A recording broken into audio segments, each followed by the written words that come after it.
Hello, this is another edition of the Leverage Podcast, and I'm Paul Richard, your host, and we have Robert Siciliano with us today. Robert, welcome.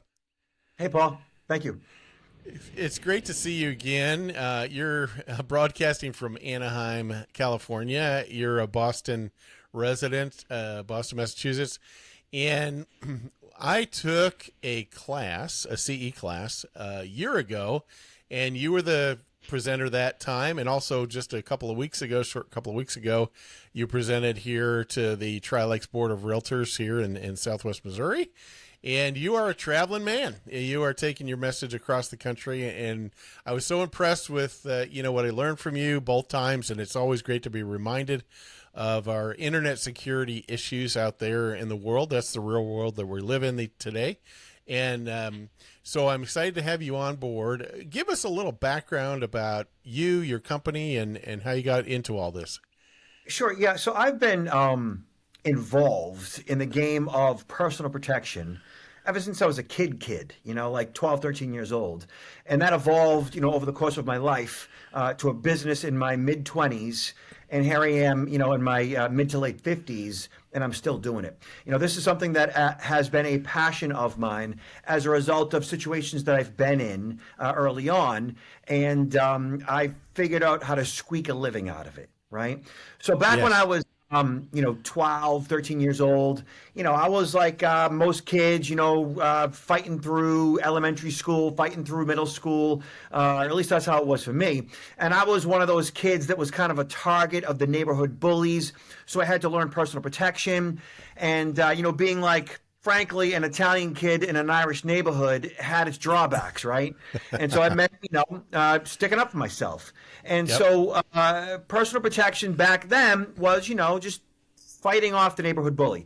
And then when I was like 13 years old, I was going to summer camp like many kids did. And I met a girl at camp. And, we liked each other. And we were in situations where, like, at the end of the camp day, we would be on the bus together going home. We'd be sitting together and holding hands, like puppy love, right?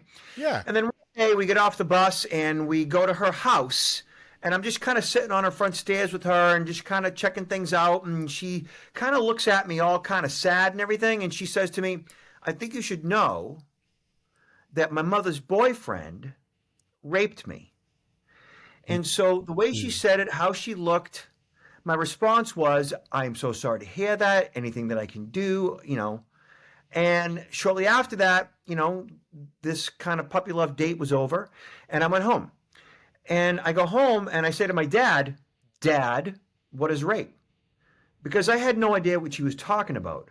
Wow. I just knew it was bad, Keeping in mind, I was 13. We're talking, 45 years ago, right? Yeah. Back then, kids didn't really have a whole lot of info on stuff like that. We didn't know birds and the bees. We didn't have access to the internet. We didn't really know much about sex for that matter.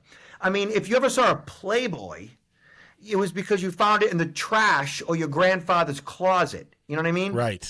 We just didn't know about that stuff. And so my father gave me the birds and the bees and sexual assault conversation all at the same time. Wow. Had a profound effect in the way I viewed the world. And so at the time, dealing with the neighborhood bullies, learning personal protection, understanding sexual assault, I wanted to understand personal protection. Like, I wanted to know what it meant to, deal with that and understand how to fight off a bad guy and how to protect young women in my life. Like, it was like a serious thing for me. Like, it had a profound effect in the way I viewed the world early on. And so I got involved in various forms of martial arts and began to teach martial arts. And so by the age of 18, 19 years old, it was a big thing in my life, right? And I had already met at that point probably a half a dozen young women in my life that had also been sexually assaulted. So, Wow. Having this insight and information and this empathy for this victim that I had met early on kind of led me to attract others in my life, or at least to acknowledge their own victimization. And so moving forward, I started a mail order company in my early 20s selling videos and VHS on personal protection because I had access to all kinds of interesting stuff that I had found out there. And also I found the pepper spray called Mace, which is a brand name, and I started selling that. I had the phone number 1-800-GET-MACE at the time, and I developed a mail order catalog, and eventually over time, that started like an online business, like by 1995, 96, right? And around that time, when I started that small mail order business, I got hacked. When I plugged my device in, my first computer was an IBM PS1 Consultant, which was like the model number, with Windows 3.1 with a 150 megabyte hard drive. That was my first computer, and I got hacked. Right, as soon as I started to had the ability to accept credit cards, that's when the problems began. And shortly afterwards, I realized like how as awful as that was, I lost thousands of dollars, and as awful as it was, I was fascinated by what occurred. I was fascinated that someone was able to steal from me via the internet. And I became one of the first victims of internet fraud that I knew. And as I began to do the research, I realized that what happened to me, while it was awful, it was awesome. It was awesome what they did, you know? And I was like, this is amazing. Like, this is going to be huge. Like, if they can do that to me, think about what they could do to other businesses. Like, I think that this is going to be one of the biggest things ever. And it is. Yes. Internet crime, cybercrime, right? Virtual theft is the easiest thing to commit and the hardest thing to get caught for, you know? And so now, here we are, you know, many years later. Personal protection is how I get into all this, right? And I never stopped speaking and talking about personal protection. I was speaking to real estate agents as early as 1996. So as I, you know, understanding all about, you know, personal protection and internet crime, I, at 19 years old, was in the process of, you know, looking for a property because I understood, you know, like real estate and how I could buy a multifamily and I could live in one unit and I could rent out the other two. And I was like, that makes total sense to me. I want to do that. And so that's what I did. And in the process of buying that home, I started working with a real estate agent, a female. And she's like, so you're 19 and you do what? I'm like, well, I teach personal protection, but I'm also like a pipe fitter. She's like, oh, pipe fitter, like HVAC. I'm like, yeah. So my dad got me to the union when I was like 19 years old, right? And I became a pipe fitter early on. Like that was my my first like real job.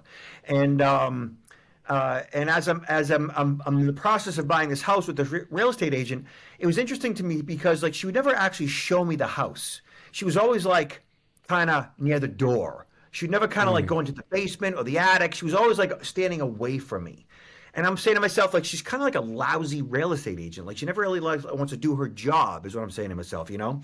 Sure. I didn't quite understand. But when she asked me, like, so what do you do for a living? I'm like, well, I teach personal protection and HVAC. She's like, oh, personal protection, we need that. I'm like, yeah, women do need that. And she's like, well, what I mean is, like, real estate agents need that.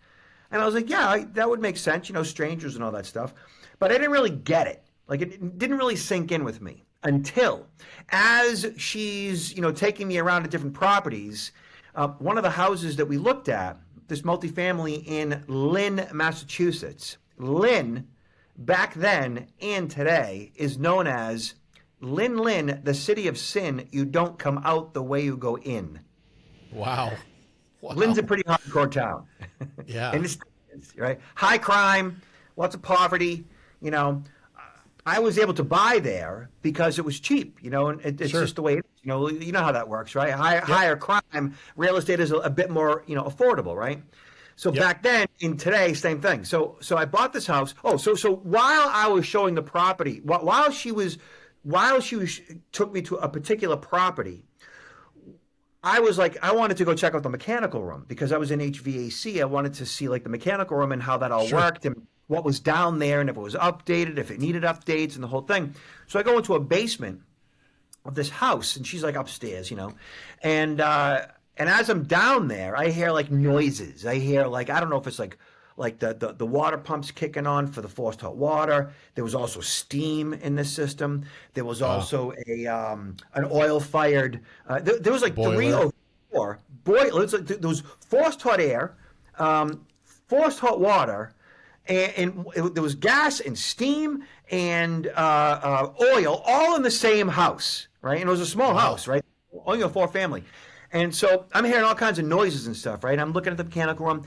And then as I'm opening up the doors to each of the rooms in the basement, because there was like 3 or 4 rooms down there, I walk into a room that had a half a dozen people in it, squatting, like doing, Oh. yeah. So Yeah. it was a vacant property that people had broken into, and they were using it to do drugs. Oh. And when I encountered these people, I flipped out.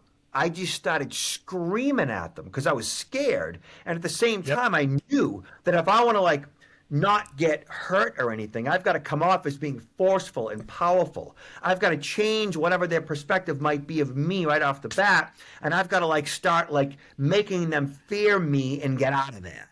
So I just Yeah. started yelling and screaming at them, get out of there, you're not supposed to be here. And as I'm yelling, they're all one by one quickly going choom, choom, choom out the door. Yeah. I can imagine. Yeah. So they all left quickly. And I go upstairs to tell my real estate agent what happened.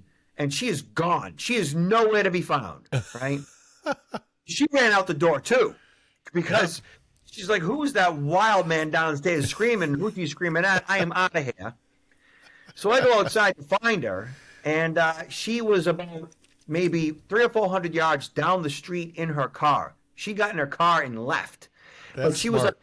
yeah, she was pulled over to the side of the road, and I could see like the brake lights were on because she probably had like one foot in the brake. And I walk up to her window, and she's like smoking a butt, looking up at me, all shaking and everything. Mind you, this is like a long time ago, so she rolled her window down, right? Right. And she's like, "What happened? What happened?" I was like, "Did you see those people in the basement? Did you, I explained to her the squatters, and she kind of like put the car in park, and she kind of relaxed a little bit. She kind of put her butt in the ashtray, and then she's like, "Oh yeah, so now this is like what we deal with." And I'm like, "Wow, yeah, okay." So from that point on, I started to put together programs for her in her office on personal protection.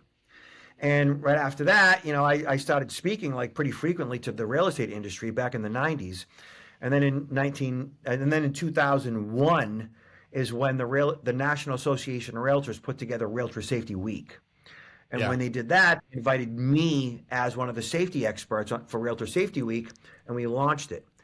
And since that time, I've been speaking about personal security for real estate, and since my business was hacked in '95, I saw that as being a huge deal, and I immediately incorporated that into my personal protection speaking business. And so identity theft became a thing in the early 90s due to us being online, or mid Right. to late 90s, because us being online and all our information being out there and shared, and then government databases being breached and corporate databases being breached. But it Yep. really wasn't high on the radar until like maybe 2004 and 5. But I'd already been speaking on that stuff. I already been talking about that stuff because it had happened to me like 8 years earlier, and 95, 96. And so from then up until like 2004 and 5, I'd had like 6, 8, 10 years of experience speaking about that. And then it started to become a real issue where major news outlets started to talk about it, and government started to put systems in place to like mitigate it and reduce risk, and putting companies responsible for the data in which they were entrusted with, in a court of law. And again, Yeah. I had already been talking about it. And so when all of that occurred and 9/11 happened, and like everything just kind of hit the fan, I was perfectly positioned to be the guy that the media would call on to discuss those things. And I'd done at this point in my career, maybe 500 TV shows, maybe 2,000 radio shows, and Wow. maybe like 3 or 4 thousand articles at this point. I mean, that's what I do. I'm always talking to the media. I'm doing television, radio, print, or online, right? Podcasts, I mean, you name it. Yep. Yep. And now I speak like 50, 60, 70 times a year. And it's primarily me and a handful of vendors that I work with, virtually. Yep. Um, to manage different aspects of my business. And so I'm a road warrior, and it took me 14 hours to get to Anaheim from Boston yesterday, because we're in like the middle of the shutdown, and the air traffic control, and everything's delayed, and it was a nightmare and UPS crash. My package got delayed in the UPS crash this week. awful, right? So Yeah. today, it is still, internet crime is still one of the easiest things to commit and the hardest crime to get caught for. Still, the general public is no more conscious or aware of what they can and should do to protect the data in which they are entrusted with. I mean, just this week, we were discussing it earlier. The Louvre was the victim of a robbery, a burglary, Yep. essentially, and they were able to turn certain aspects of their systems off because the default password for the Louvre was what? The Louvre. It was Louvre. And that is a lot of businesses. That is a lot of individuals. Like, we're really lax when it comes to this stuff, and that's the problem. And that's why I'm in business, Yeah. because the general public does not really want to deal with this issue of security, whether it's for their person or their profession, whether it's for their physical being or the data in which they're entrusted with. They don't want to deal with it. They know they're supposed to. They deal with it Right. when something goes wrong, but it's not. Security is not a normal and natural thing that comes to most of us. Security is about not trusting others, and we as humans by default trust each other. And there's the dichotomy. Yep. So when you are an interdependent species required to trust each other to survive, but you're not supposed to trust all the time, you're not quite sure how to deal with that. And that's kind of what I talk about, and how to deal with that, and how to overcome that, and how to put the various systems in place to reduce risk.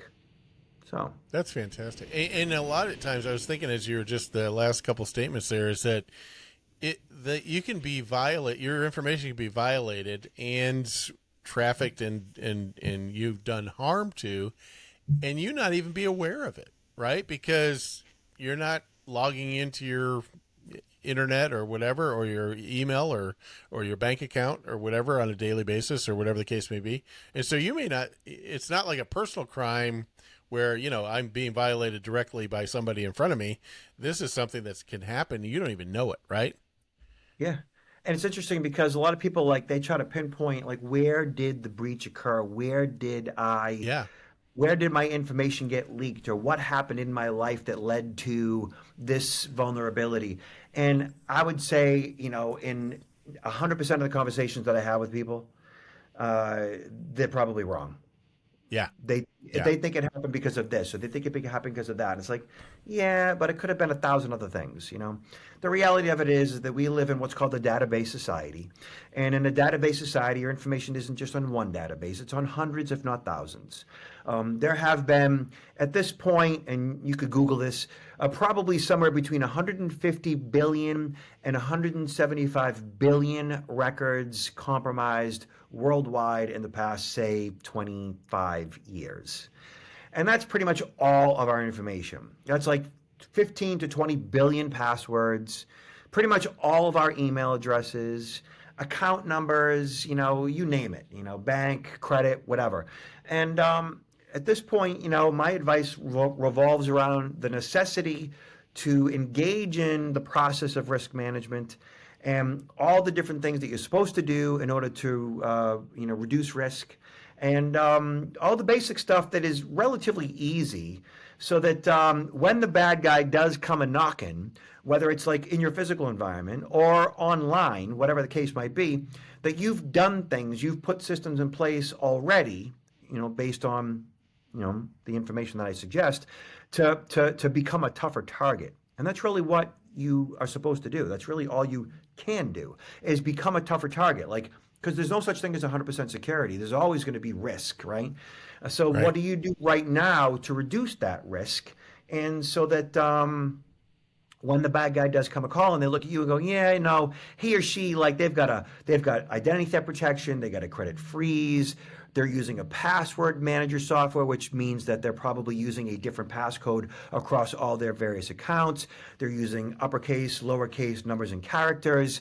They have antivirus that they pay for in their home. Not only are their doors locked, which they should be, that they have a home security system that monitors, all the windows and doors in the first and second level of the property, that if a door or window is kicked open or broken, there's glass break sensors, there's breach sensors, it calls Alarm Central, it calls local law enforcement. And not only that, they've got kids, sons and daughters going off to college, and everybody in the family is taking self-defense classes because they understand risks to their physical being. And if something was to happen, say at a frat party, that your daughter knows what her options are to fend off an attacker if that was to happen, because it does. Nobody wants to talk about these things, but it does. So I talk about all those, I have all those uncomfortable conversations in my own family. And I think that, like, we as, consumers, as citizens, as beings, as sentient beings, need to have with each other and our loved ones and our employees and our coworkers. And as long as you are having these uncomfortable conversations productively, then, you become a tougher target, you reduce risk. And that's really all it is. But we're all so overwhelmed by all this stuff, and we all don't want to think it can happen to us. And so most of us just prefer to function in denial, and we watch Dancing with the Stars and we feel great. Right, right. That's right. In fact, just this week, I went to, and this will be another interview I'll be doing. Are you familiar with USCCA, the insurance for concealed carry? And they were teaching a class. I'm a member, and they were teaching a class here in Springfield. And this particular class was on post situation, behavior, what you say, how to do that. And you mentioned way earlier, what's that? Once you pull the trigger, yeah. Yeah, and it could be in any device, could be a knife, whatever, those kind of things. And number one is preparedness. Number two is, what do you do after the fact and protect yourself, because there's a lot of litigation, of course, that happens many, many times for that. And most gunfights are over in less than 30 seconds, and that's boom, things are happening. So anyway, long story short is, you start to, when you become aware of some of these things like you're talking about, you start thinking about, how do I protect myself in a big way against these things? And because I've got to continue on with my life, right? I've got to do normal life. And like you said, I want to be able to function without fear. At the same time, I want to be protected.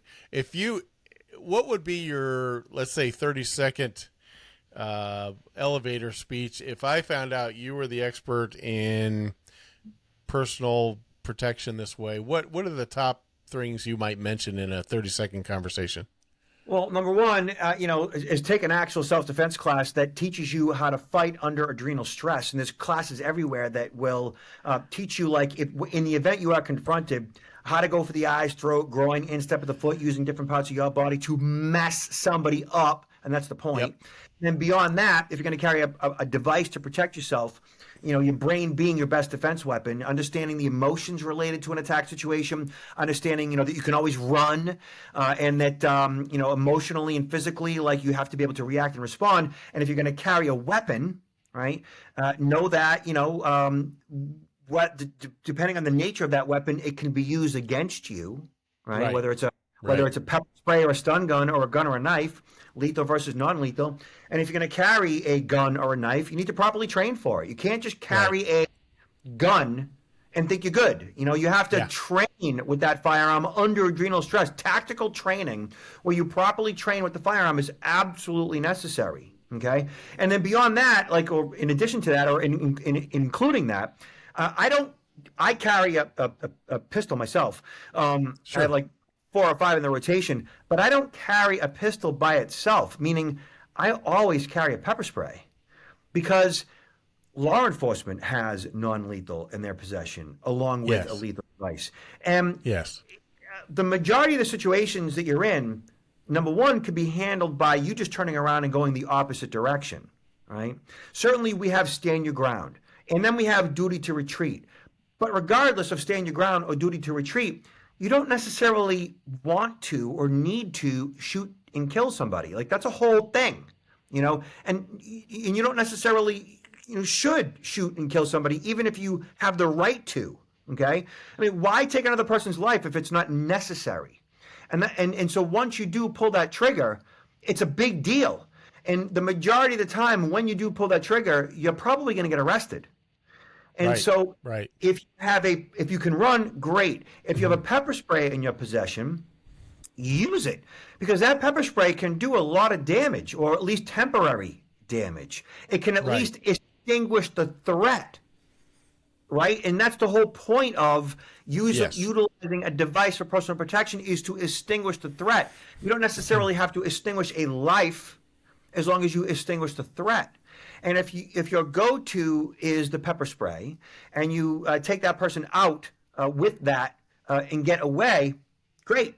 That you did your job. You protected yourself. You protected your loved one. You extinguished the threat. And then beyond that, if it's a situation where you don't want to bring a knife to a gunfight and utilizing your pistol is the best option, fine.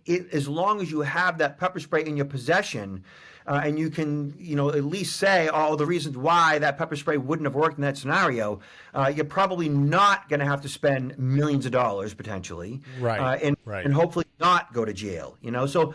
I know this is a lot more than 30 seconds, but there's an enormous responsibility that we all have out there in the world. And carrying a firearm, from my perspective, from what I've seen, from what I know, I would say that the majority of people who carry a firearm probably shouldn't, because they're just not qualified. They haven't been trained. They haven't been trained.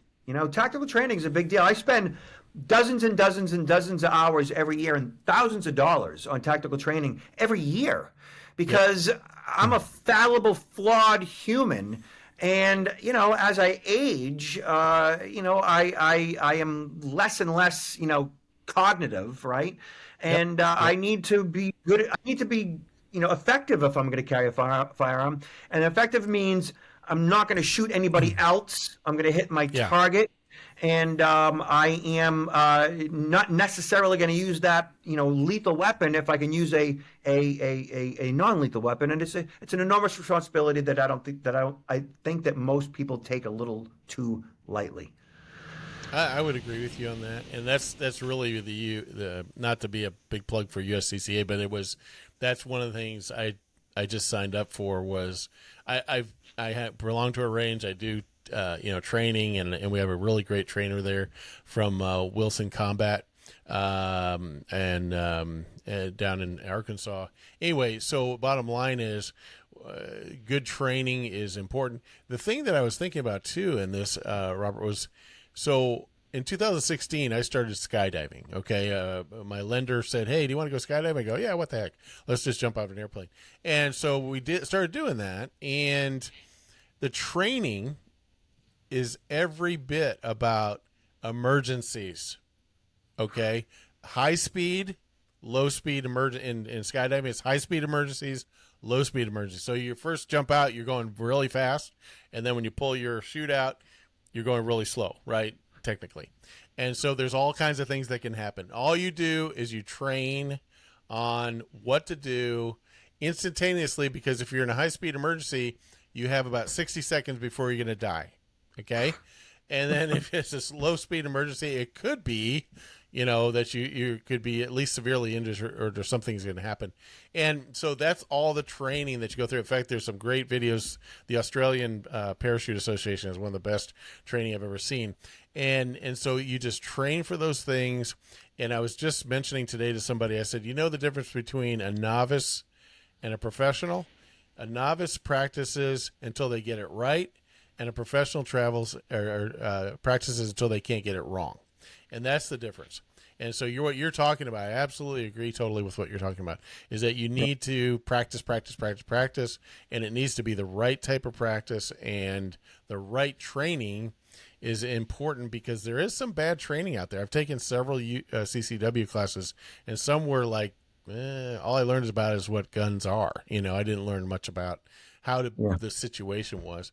So that's fantastic. I appreciate you explaining that as well. So take me back to the business side of things. What was probably the turning point? I mean, and maybe you mentioned it, but when you first started to get a national presence, was that in 2001, or when was that? What was the turning point for you?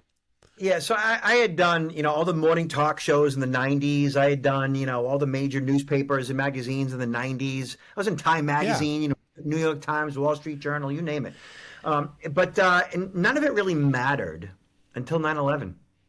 got it. As awful as 9/11 was, it was the singular event that really like launched me as a full-time speaker and trainer on this issue. At the time, being in HVAC, I was probably doing it for 13 years at that point. I was with my wife, who at the time was just my fiance, and I, as a pipe fitter, like, it was interesting because as I was building my business as a security expert and being a full-time pipe fitter, it required a certain level of distraction, in order to Sure. build business and be a full-time employee. And I got fired a lot. I wasn't the best employee, and I get that. And then like I'd go do media after work, and one of my coworkers would see me on CNN and be like, and he'd see me the next day. He's like, "Who the hell do you think you are on CNN?" I'm like, "Oh, Oh, gee. we go." And then 9/11 hit, and I did a lot of media, and I actually got fired.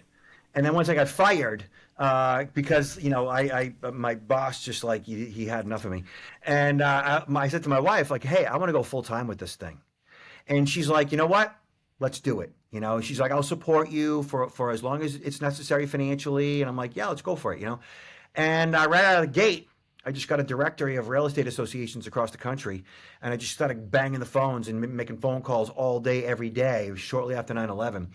And right, I just started making money right off the bat. It didn't take more than just getting on the horn, because it was a hot topic, and I had already had enough experience and notoriety in it, and so I made a living right out of the gate first year, Yep. and that just continued to grow from that point on. I did, like many, have suffer some fallbacks between 2008 and 2009. Remember that? Sure. Sure. Those crashes that we occurred. And then Yep. after that, 10, 11, 12, it just was great for me.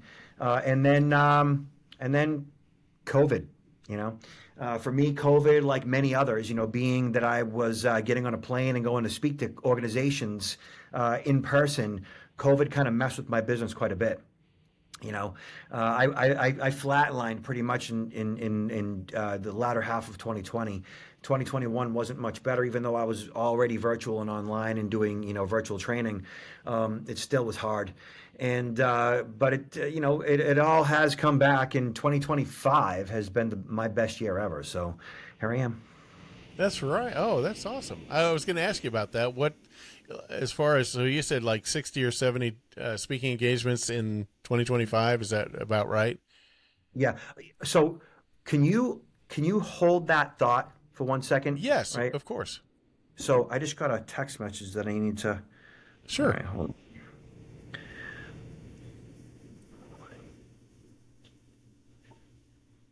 on 1 second. All right, so just want to make sure something just happened to me. 140. All right. Okay. 43, 44, 40. Okay. Well, good. I just wanted to make sure because I have something coming up later on this afternoon. What time is it where you're at right now? It's 1:42, Right now 43. it's 3:40, so I'm in the central time zone.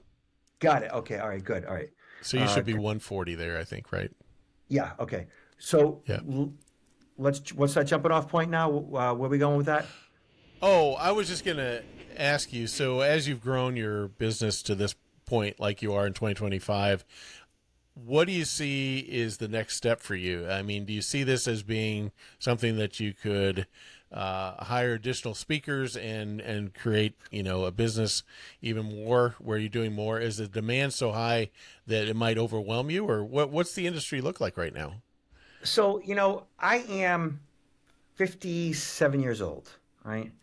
The reality of it is, I'm aging, right? And Sure. I've got 10 years left. That's the reality of it. And I intend on working for the next 10 years, right? More or less, right? Yep. And we in my family, I work with my wife. I've got a couple of girls that are late teens. Yep. One in college, one heading off to college in the next couple of years. And my goal is to maintain health first and foremost, to maintain that the bills are paid, and to maintain my status as an expert in my field, and to continue to do the business. At this point in my life, I don't necessarily want a whole stable of employees, others that I'm responsible for. So Sure. I continue to reach out and have employees that I work with virtually, and contractors and such, virtual assistants, which I think is great. Yes. Honestly, the more virtual business that I can do, and the less getting on airplanes and the less hotels, the better. As I age, as it impacts the environment, it's just so expensive to engage somebody like me in person these days, Right. and it's Right. a lot out of me. I mean, it was like I said, 14, 15, 16 hours to get here from Boston yesterday, Yeah. which is a lot on me. It's a lot in the environment. So the less of that, the better. So my focus is more virtual business, the better for me and the environment. I'm gonna keep plugging away, keep doing what I'm doing, and keep making those phone calls and sending off those emails and building those client relationships. I love that. I love that. And, one of the things I love that you said, Robert, was that you just hammered the phones for the realtor groups. And that's really what it boils down to. When I started my virtual assistant business here a year ago, that's what I did. I just hammered the phone, called, friends, people I knew from the real estate industry, et cetera, and said, hey, this is what I'm doing. Can I just show it to you? All I want to do is just show it to you what I'm doing. And it picked up that way. And now I said, how do I add value back to the folks that, would refer me or, keep, obviously it's an awareness thing on people's minds, because it doesn't always, virtual assistants don't always come up, just like real estate always doesn't come up. Every 7 years you might sell your house or whatever. So it's not something you're thinking about every day, right? So how do I stay in top of mind? And I thought, well, this would be great. I could take podcasting, feature businesses that, I know, love, and trust and want to bring on board, and say, hey, let me give you some exposure, that type of thing. And then let's make it fun and informational. And that's what we've done today. I really feel like this has been great. And thank you for agreeing to come on. This has been fantastic to have you. In the closing time here, if you're going to leave us with something, what would you leave us in a closing thought, do you think? So we talk a lot personal protection, right? But data security, Yeah. number one, you should not. Nobody should be using the same passcode across multiple accounts. That's number one. That Right. means requiring a different passcode for every single account. That's a big deal. And I know that 90% of my audiences are using the same passcode across multiple accounts. That is the kiss of death, as they say.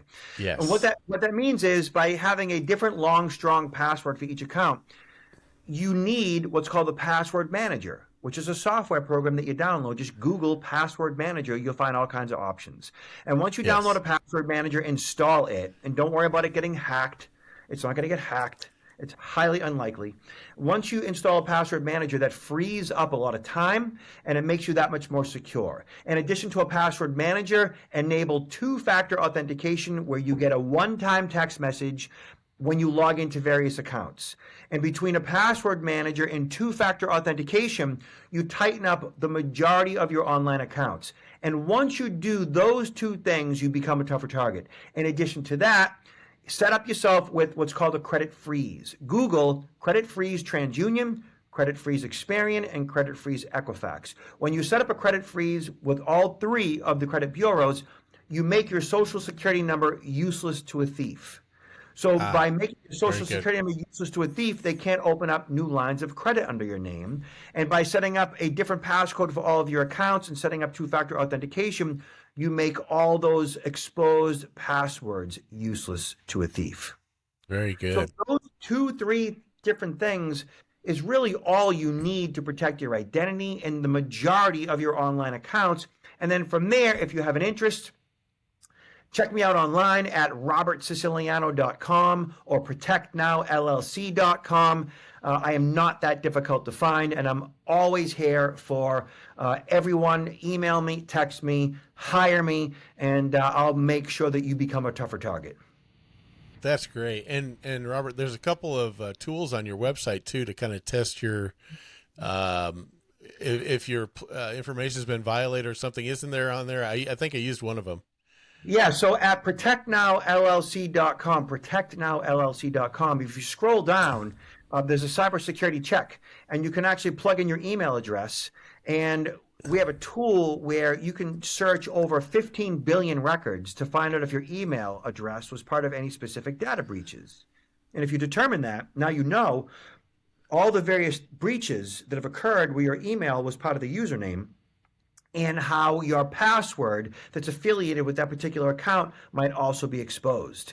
And from there, you begin the process of changing up passcodes for all the various accounts, plugging in to your password manager. And it's a tool that allows you to get insight to just how vulnerable we actually are. And then from there, it's kind of like, a motivator to kind of get you to take the next steps to do what's necessary to become that tougher target. Awesome. Well, I'm sure people are going to be very interested in following up with you on this, and so I'm really glad to have you on, and thank you again for taking the time. We'll go ahead and close out for today, and enjoy your trip there to California, and we'll hope to talk to you soon. Thank you, Paul.